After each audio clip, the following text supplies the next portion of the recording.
안녕하세요. 저는 서울 사는 40대 여자입니다. 여러분은 사람을 믿으시나요?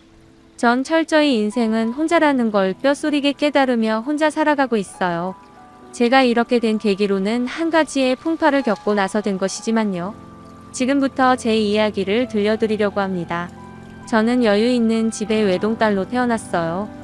부모님이 원체 가진 땅과 건물이 여러 채 있었기에 편하게 임대업을 유지하며 저의 뒷바라지를 해주셨죠. 그래서 저 역시도 어려서 어려운 거 없이 자라다 보니 심적으로도 여유가 있었던 편입니다. 그래서 저는 남들에게 베푸는 것도 좋았지요. 그렇게 저는 밝게 성장할 수 있었어요. 어렵지 않은 환경에서 저는 무사히 학교 졸업도 할 수 있었죠. 부모님은 제가 의사가 되길 바라셨어요. 하나밖에 없는 외동딸 어디 가서 뒤처지지 말고 대우받고 살길 바라셨죠. 저는 부모님 바람대로 의사가 되었습니다. 수술하는 쪽은 영 저와 맞지 않아 저는 가정의학과를 선택했네요. 부모님 바람대로 제 인생은 탄탄대로였습니다. 원하는 학교, 원하는 학과, 그리고 졸업해서 바로 인턴 후 레지던트, 그 전문이 뭐 하나 태클 없이 흘러가는 인생이었습니다. 그리고 저에게 사랑이 찾아왔네요. 병원 바로 아래 카페에서 일하는 남자였죠. 처음엔 자주 오는 손님들을 잘 기억하는 직원인 줄 알았습니다. 그래서 덕분에 기분도 좋아졌고요. 처음엔 너무 민망했지만 점점 익숙해진 것 같아요. 그리고 기분이 좋아졌죠. 그리고 점차 카페 가는 길에 거울도 봤네요. 그렇게 저에겐 진료시간 전 10분의 설렘으로 이렇게 인터넷으로 인턴을 받았죠. 그리고 그 인턴을 받은 후에 그렇게 저에겐 진료시간 전 10분의 설렘으로 하루를 시작하곤 했죠. 그때부터였을까요? 은근히 병원 가는 날이 기다려졌습니다. 쉬는 날엔 카페를 가지 못하니 은근 출근하는 날만 기다려졌죠. 제가 항상 가는 날에는 늘 근무를 하고 있었으니까요. 그렇게 몇 개월쯤 지났을까요? 그렇게 썸 아닌 썸을 타게 되었는데 어느 날은 그 직원분이 안 보이기 시작했어요. 설마 그만뒀나 싶으면서 불안해지기 시작했어요. 나만 이렇게 설렜던 건가 싶기도 하고 나에게 말 한마디 안 하고 그만둔 건가 싶기도 하면서요. 아, 혹시요 여기 아침마다 커피 내리던 직원 어디 갔나요? 요 며칠 안 보이던데 원래 항상 맞이해 주셨었는데 안 보이니 궁금하네요. 아, 그 친구 일주일 휴가 냈어요. 집에 급한 일이 있다나? 그 친구 되게 친절하죠? 그 친구 아마 다음 주부터는 나올 거예요. 직원의 말을 듣고 참 안도했네요. 그날 밤에 자신을 보고 하루라도 빨리 마음을 고백해야겠다고 생각했습니다.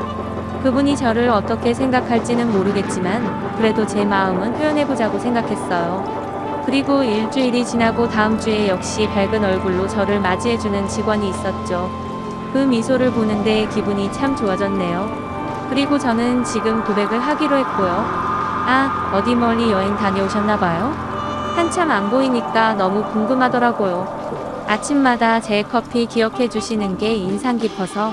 아, 그러셨어요? 아, 네 잠깐 본가에 다녀오느라고요.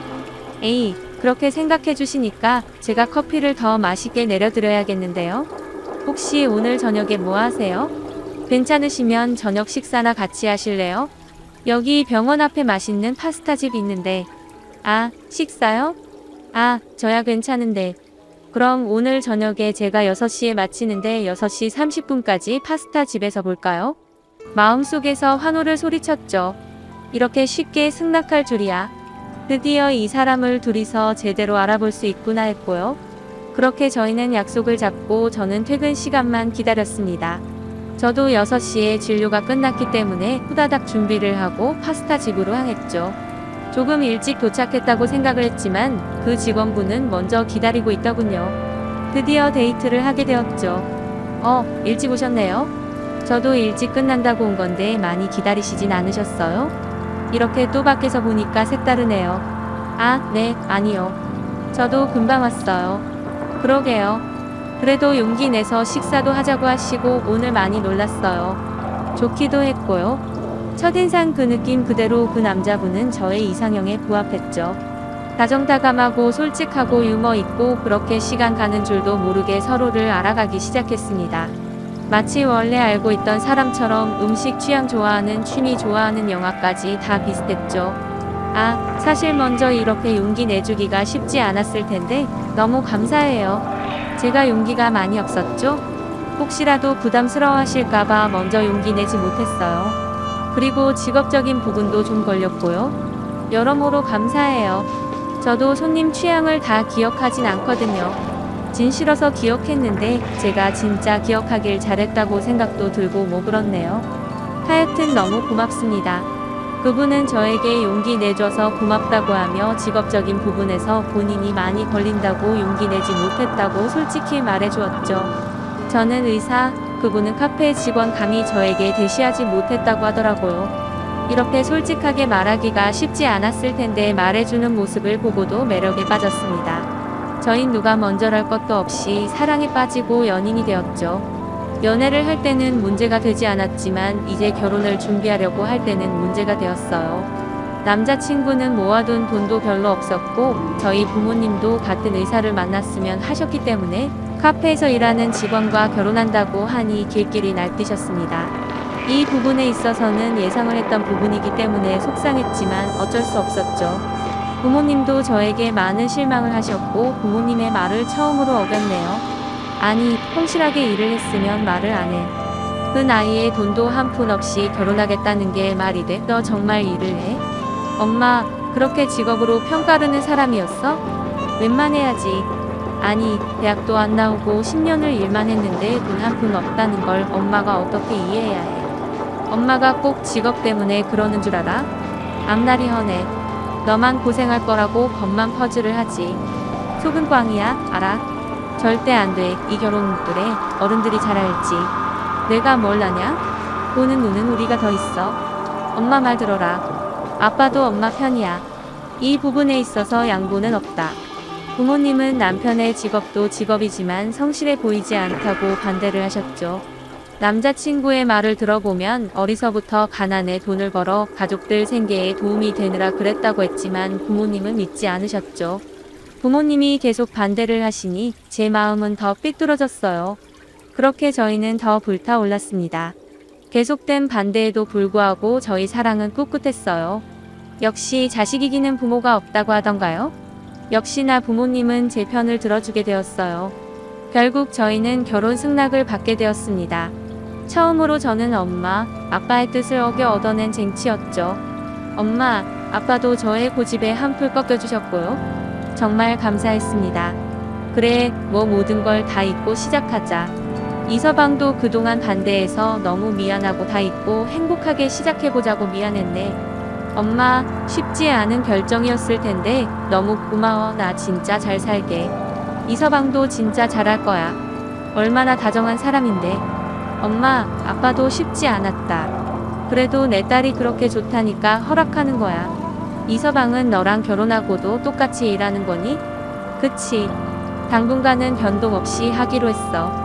그리고 이제 돈도 착실하게 모으고 살기로 했고. 그러니까 너무 걱정하지 마요.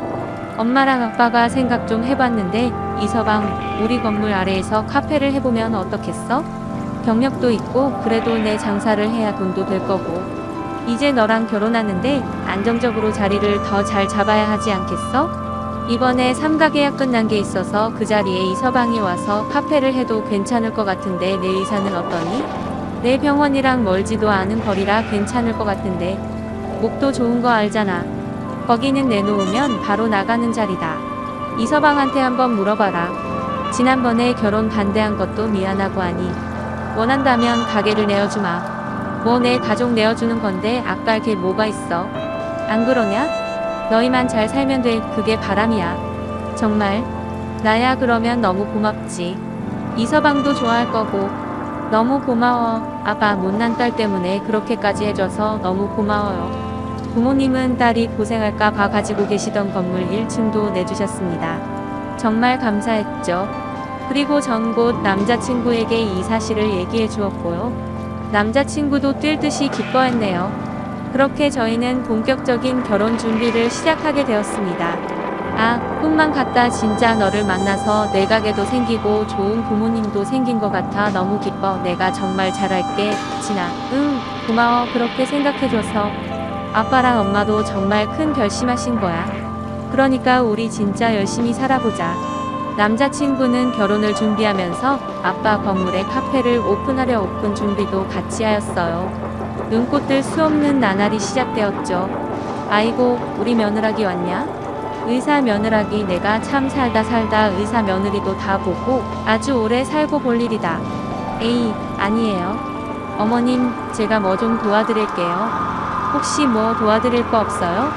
아, 이게 웬 진수성찬이에요. 너무 감사합니다. 당연히 설수 우리 며느라기 내려오는데 이 정도는 준비해야지. 재훈이가 무슨 복이 있어서 너 같은 애를 만났다니. 내가 이제 자다가도 두 다리 쭉 뻗고 자겠어. 그나마 동생들도 잘 풀리면 이제 여한이 없겠는데. 얼른 앉아서 먹기만 해. 시댁에서는 의사 며느리 본다고 동네 잔치까지 열어주며 저를 반겨주셨습니다.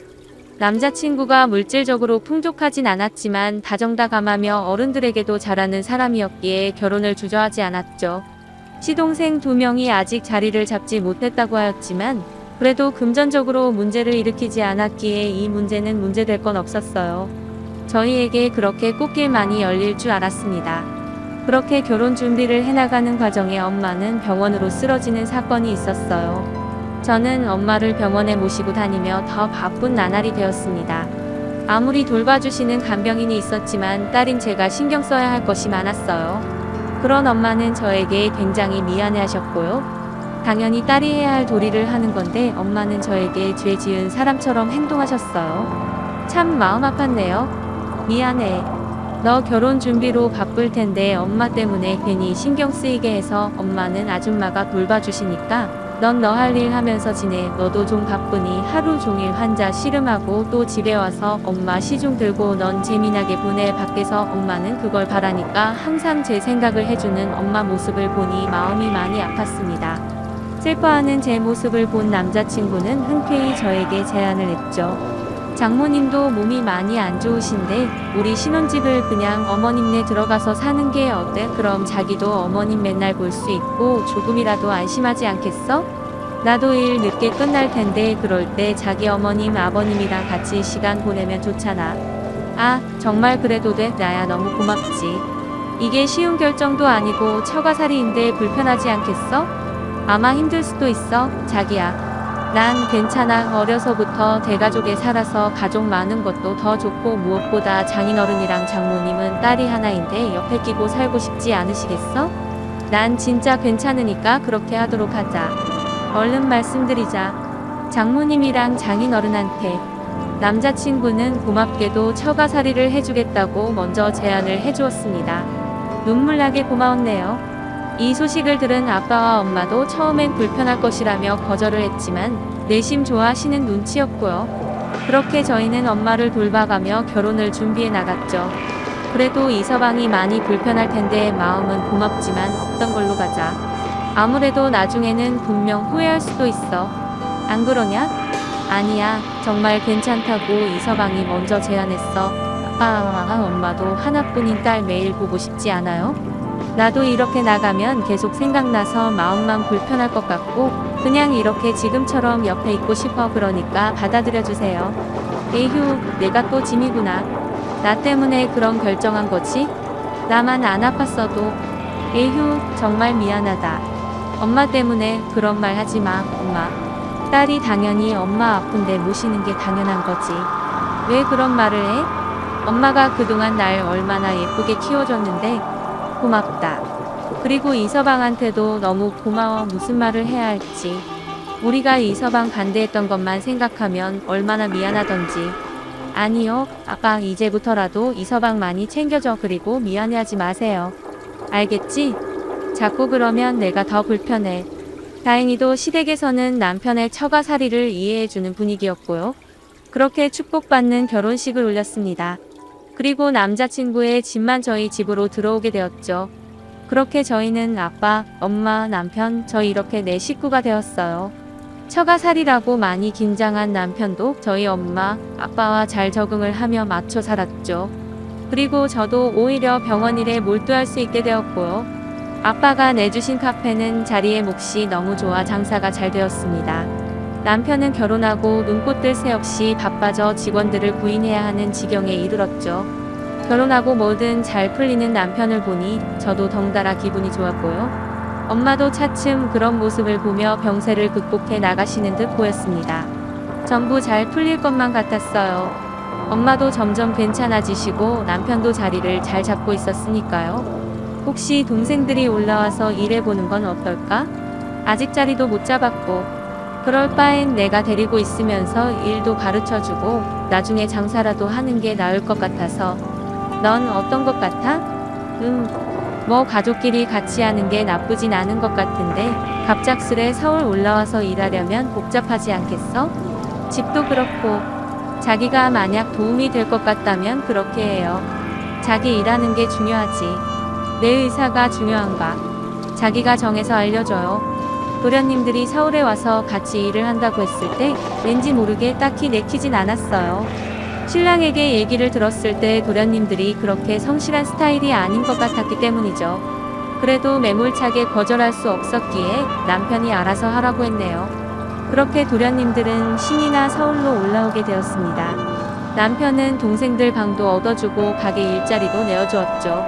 이 부분에 있어서 조금 마음에 들진 않았지만 남편이 저희 엄마, 아빠에게 잘하는 모습을 보며 참았어요.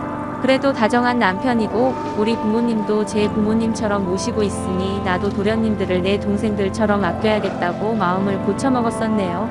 아, 그래도 형수님, 이렇게 가까이 보니까 너무 좋네요. 곧 엄마도 모셔와서 서울에 다 같이 살고 싶네요.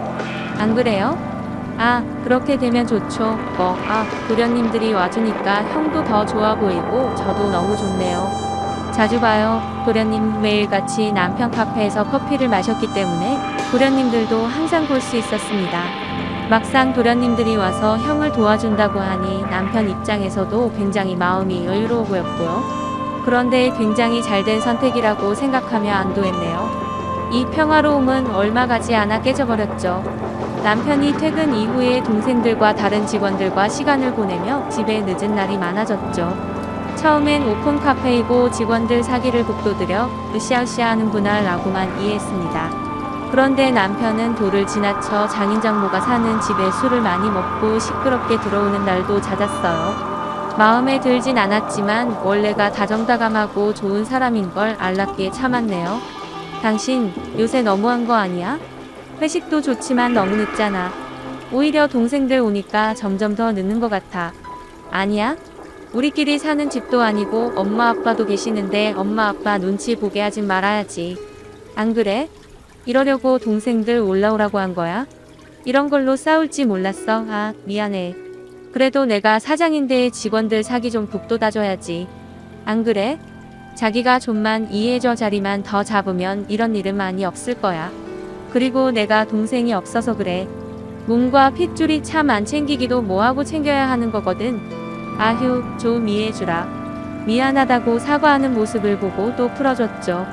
그렇게 지냈어요. 중간중간 남편은 너무 가게에만 매어 직원들 동생들만 챙기고 처음 결혼할 때와는 다른 모습을 많이 보여주었죠. 그래도 부모님이 속상해하실까 티내지 못했네요. 혹여나 마음 아파하실까봐요. 엄마, 오늘은 몸 좀 괜찮아? 오늘 오전 진료만 있는 날이라 좀 빨리 올 수 있을 것 같은데. 이서방 가게 들렀다가 금방 올게. 아휴, 무리하지 말고 천천히 와. 그래도 이서방이 자리 잘 잡아서 가게가 요즘 잘 되는 것 같아서 다행이다. 안 그러니? 혹시라도 우리 딸이 고생할까봐 엄마, 아빠는 마음 졸였던 건데. 너무 다행이지 뭐냐. 가게 갔다가 천천히 이서방이랑 식사도 좀 하고 와.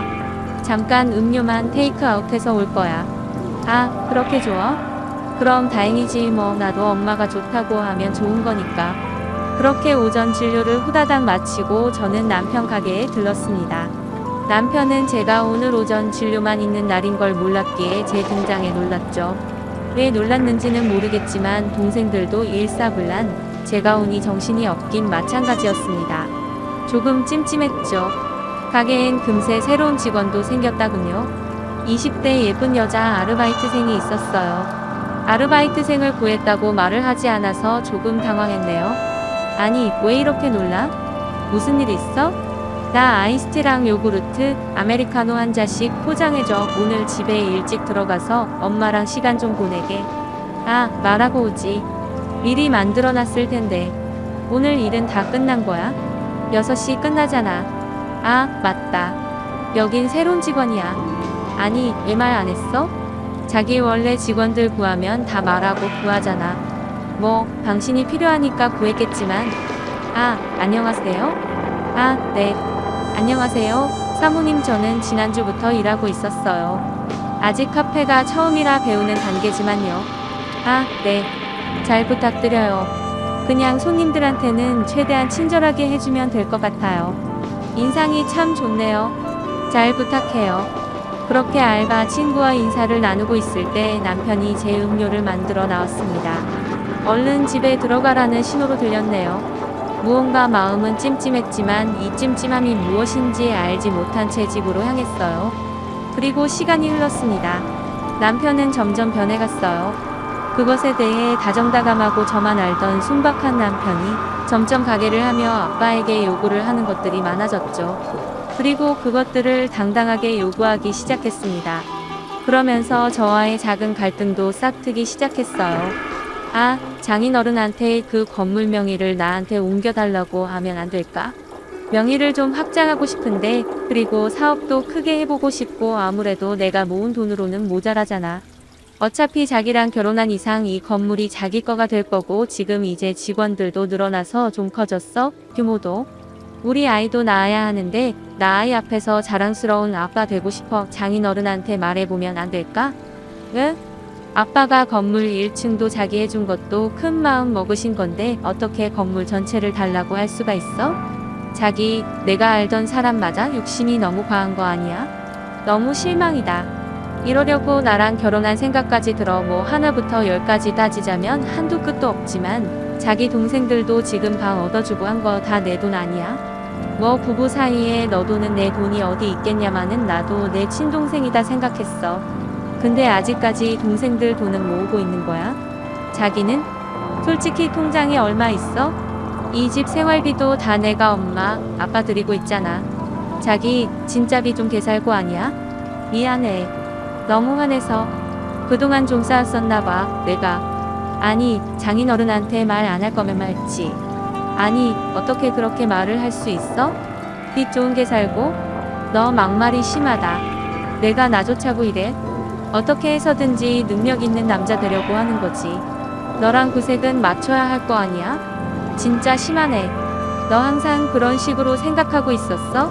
아니, 그게 아니고. 그래, 내가 말이 심했어. 갑자기 자기가 건물 얘기를 하니까 흥분했나 봐. 진짜 그런 뜻 아니었어. 남편에게 저렇게 쏟아붓고 금세 미안해져서 미안하다고 말했네요. 그래도 그 말 덕분에 남편의 건물 얘기는 들어갔죠. 그리고 남편과의 악화된 관계를 회복하기 위해 제가 많이 노력했어요. 병원도 일찍 끝나면 집에 가서 남편이 좋아하는 반찬들도 만들어 놓고 최대한 기분을 풀어주려고 했죠.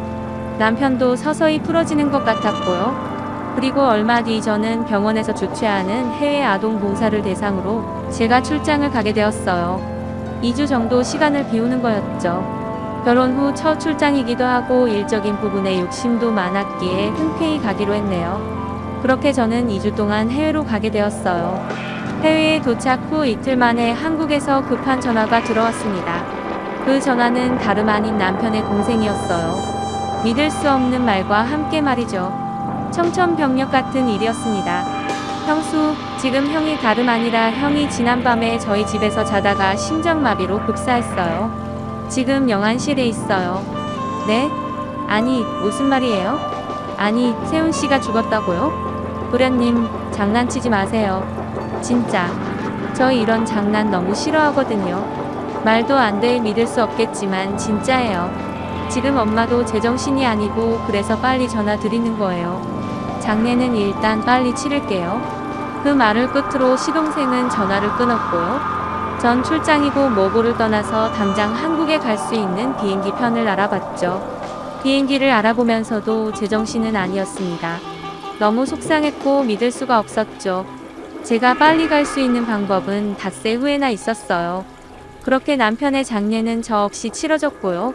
한국 가는 비행기에서 얼마나 울었는지 눈이 떠지지 않을 정도였습니다. 남편이 떠나기 전에는 하루 종일 싸운 기억밖에 없어서 더 죄책감이 들었죠. 제가 출장만 오지 않았다면 남편이 죽지 않았을까 싶기도 했고요. 그렇게 한국에 도착하여 시동생이 말해준 묘로 갔습니다. 전 엄마, 아빠의 전화도 받지 않은 채 남편의 무덤에 도착해 오열해 울고 말았죠. 믿기지 않았습니다. 출장 전 그렇게 밝게 배웅해주던 남편이 이 땅속에 묻혀 있다니요. 아니, 어떻게 나를 두고 갈 수가 있어? 말이 돼, 나쁜 사람? 진짜 어망하다. 미안해. 그때 내가 그렇게 말한 거, 자기한테 상처 준 거 몇 시간을 오열했을까요? 멀리서 저를 향해 걸어오는 인기척을 느낄 수 있었죠. 젊은 여성이었습니다. 저에게 가까이 오더군요. 저기 혹시 여기 무슨 일이세요? 저희 엄마하고 무슨 인연이 있으신가요? 여기 제 엄마 묘인데 혹시 인연이? 순간 당황했습니다. 제가 묘를 잘못 찾아온 걸까요? 분명 시동생이 여기라고 말을 해줬는데 뭔가 싶었죠. 그렇게 제 남편의 묘가 아닌 것을 알고 이게 무슨 일인가 싶어 일단 집으로 향했습니다. 집으로 향하는 길에도 엄마, 아빠의 목소리를 들으면 눈물이 쏟아질 것 같아 받지 않았습니다. 그렇게 집으로 향했어요. 집에 도착한 후 문을 열고 제게 펼쳐진 광경에 말을 잃었네요. 거기엔 잔뜩 화가 난 저희 엄마와 아빠, 그리고 무릎 꿇고 싹싹 빌고 있는 남편과 아르바이트생 여자, 시동생들이 있었거든요. 아니, 이게 무슨 일이에요? 아니, 자기 어떻게 된 거야? 도련님, 말 좀 해보세요. 어떻게 된 거예요?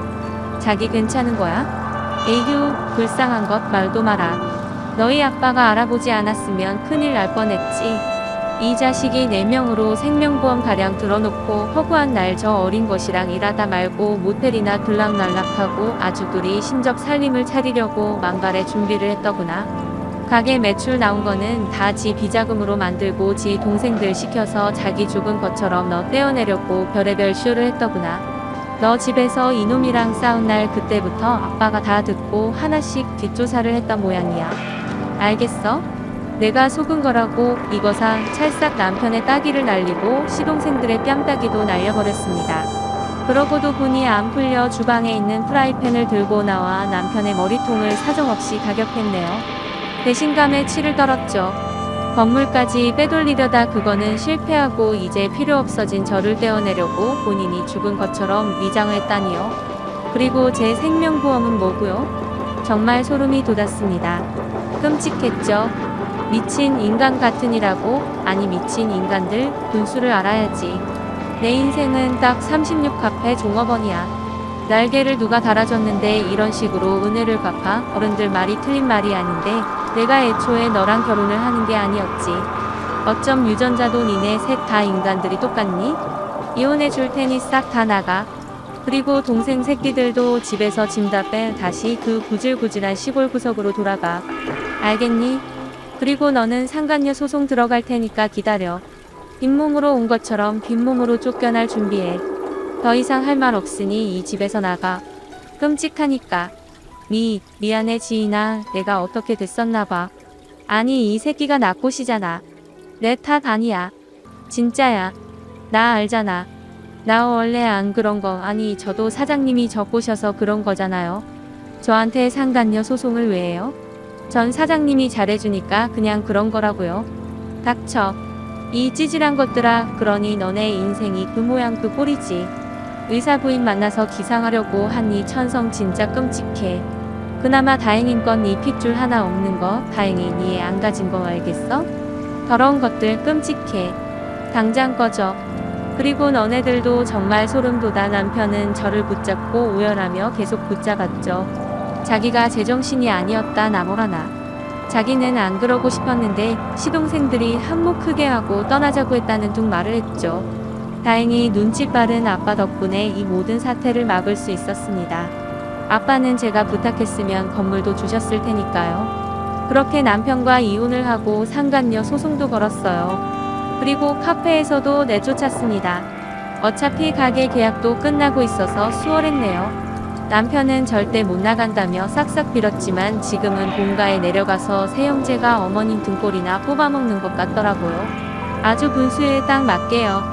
시어머님 또한 한 번만 봐달라고 서울까지 오셔서 비셨지만 소용없었죠.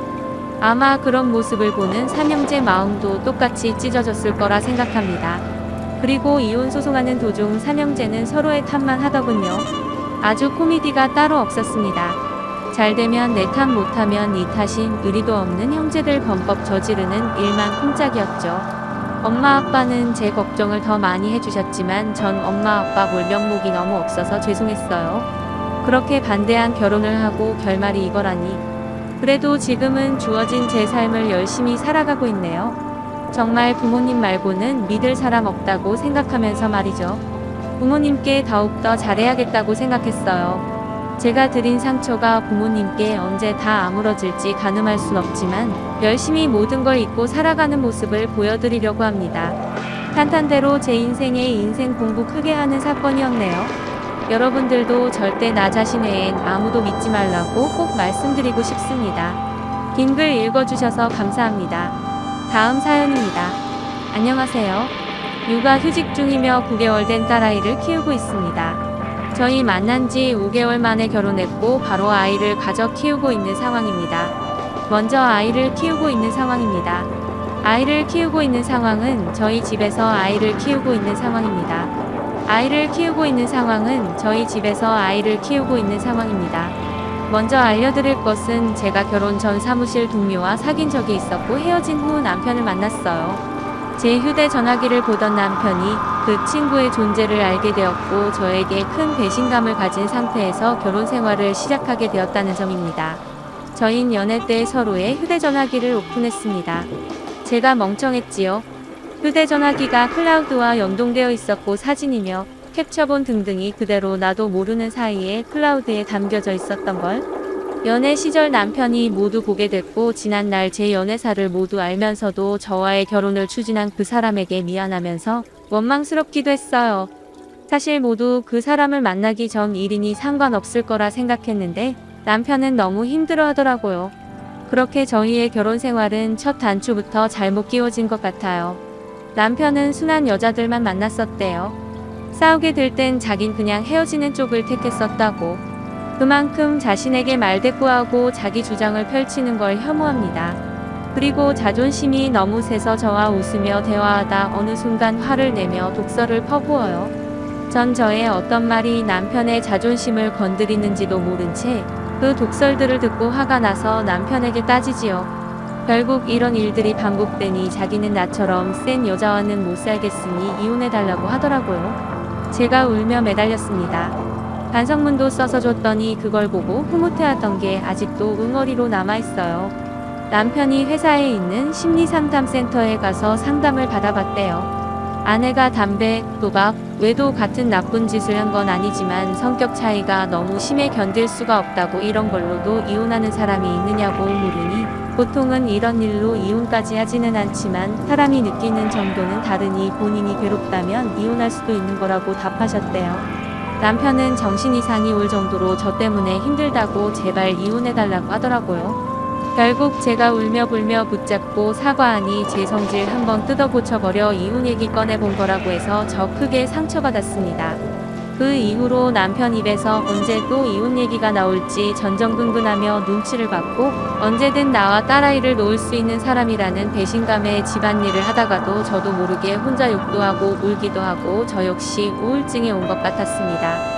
얼마 전 감기 사태가 터져 우리 집에 다른 식구가 함께 들어와 살기 시작하면서부터 저희의 싸움은 멈췄습니다. 그러다 엊그제 또 한 번 싸움이 났지요. 제가 묻고 싶은 건 지금부터예요. 정말 이 사람과 계속 살아가도 되는 것인지 아니면 각자 본인의 길을 걷는 게 서로를 위한 길인지 객관적인 판단이 필요해서요. 첫째, 저와 제 언니가 나눈 카톡을 보고 충격을 받았대요. 그날도 사소한 말다툼 중이었어요. 남편은 설거지하느라 물을 틀어놨고 전 아이를 보고 있었는데 갑자기 남편이 저에게 쌍욕을 하더라고요. 제가 자기에게 먼저 욕을 했대요. 기가 막혀 말이 나오지 않았어요. 예전에 제가 술에 만취해서 남편에게 쌍욕을 한 적은 있어요. 전 기억은 안 나지만 남편이 그랬다고 해서 그 다음부턴 그런 실수 안 하려 엄청나게 노력했는데 남편은 그게 가슴에 남았는지 물소리에 가려 안 들린 제가 한 말이 쌍욕으로 들려 똑같이 한 것뿐이래요. 그 일로 이제 정말 이대로는 안 되겠다 싶어 언니에게 연락해서 남편과는 더는 못 살겠다 했고 언니가 이런저런 충고를 해줬었습니다. 카톡에 제가 이혼해야겠다는 걸 보고 배신감이 들었던 모양이에요. 둘째, 남편에게 안방 화장실은 사용하지 말아달라 부탁했습니다. 혹시 사용하게 되면 소변이 튀지 않게만 해달라고요. 딸아이가 기기 시작하면서 제가 화장실에 가면 비명을 지르며 울어서 문을 열어놓고 저를 찾을 수 있게 해줘요. 그럼 제가 볼일 보는 동안 화장실 바닥을 헤집고 다니고 그 손을 다시 입에 넣어요. 남편도 동의했지만 술만 취하면 안방 화장실 바닥에 소변을 흘려놓길래 다시 한번 좋은 말로 부탁했더니 자긴 화장실 사용한 적이 없대요. 아마 술 먹고 그랬으니 기억을 못하겠죠. 그래서 당신이 2번이나 더 그랬다 하니 갑자기 저더러 성격이 그래서 승진을 어떻게 하겠느냐 막말하며 화를 내더군요. 적당히 하래요. 세 번째, 제가 좀 가격대 성능비를 많이 따지며 물건을 사요. 10수년을 그리 살았더니 결혼해서도 잘 바뀌지 않더라고요. 공기청정기가 집에 한 대 있는데 남편이 또 사자고 하는 걸 제가 생각해보고라고 대답하고 사질 않으니 화가 났나봐요. 그 일로 크게 싸웠고 이후로 남편이 사자고 얘기하는 거 토 달지 않고 사줬습니다. 그러다 얼마 전 남편이 만두를 싸게 샀어요. 배송이 도착한 날 똑같은 만두가 조금 더 싸게 뜬 걸 보고 여보, 이메포에 그 만두 더 싸게 떴더라? 무심결에 제가 한 말이 기분 나빴대요. 자기가 비싸게 사서 뭐라고 한 걸로 들렸나봐요. 자기가 생각한 결혼 생활은 이런 게 아니래요. 앞으로 평생 본인이 원하는 거 못 살 것 같은 느낌이 들어 힘들대요. 넷째, 남편에게 한 저렴한 옷 선물. 남편이 결혼 전에 비싼 상표 옷들을 많이 사 입었어요. 저와 결혼한 후에 유부남으로 좋은 옷이 무슨 필요가 있어, 난 총각 때 좋은 옷 많이 사둬서 더 안 가도 되라고 말해왔고 저 역시 결혼 이후 인구복 몇 벌과 10kg나 더 쪄버려 처녀 때 입던 옷을 더는 입지 못해 긴 원피스와 뜨개 몇 벌, 그것도 제 용돈으로 사 입은 것이 전부입니다.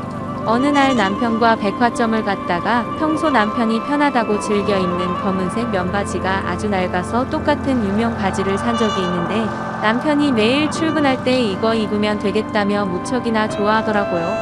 남편도 결혼 후 15kg가 쪄서 총각 때 입던 바지가 들어가지 않고 편한 것을 원하길래 저 혼자 백화점을 가게 된 날 그 바지를 한 벌 더 사서 선물한 적이 있어요. 그것도 제 용돈으로요. 참고로 제 용돈은 월 20입니다. 바지는 정말 저렴하긴 해요. 29,900원이니까요. 의미 있는 날도 아니었고 백화점 간 김에 제 용돈으로 소소한 남편 선물 하나 해주고 싶어 산 것이었는데 그게 기분 나빴나봐요. 받을 땐 몰랐는데 시간이 지날수록 점점 기분이 이상하더라고요. 그리고 뜨거운 협상방이라고 엄마들이 즐겨보는 쇼핑 정보방이 있어요. 그곳에서 3벌에 만원 하는 뜨개가 떴는데 후기가 아주 좋더라고요.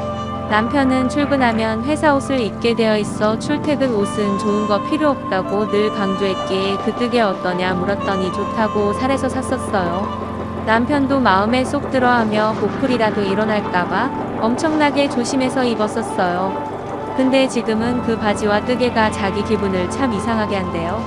결혼 전 본인 소비 패턴과 달라졌으니 그랬겠죠. 저에게 비싼 옷 필요 없다 말해왔던 건 까먹고 제가 싸구려 옷들만 일부러 사준다는 식으로 얘기하더라고요. 이런 일들이 수없이 반복되고 있습니다. 남편은 결혼 전부터 저에게 앙금이 쌓여 있었고 이제는 제가 무슨 말을 하든 그 앙금들 때문에 본인의 행동이 곱게 나갈 수가 없다는데 제가 제발 이전 일들은 잊고 지금 현재 우리가 어떻게 사이좋게 잘 살아갈지 행복한 미래만 계획하자고 해도 본인은 지금 그렇게 못하겠대요. 계속 시간만 필요하다고 하고 이젠 걷잡을 수도 없이 예민해져 시한폭탄같이 행동하는데 저도 지쳐가서요.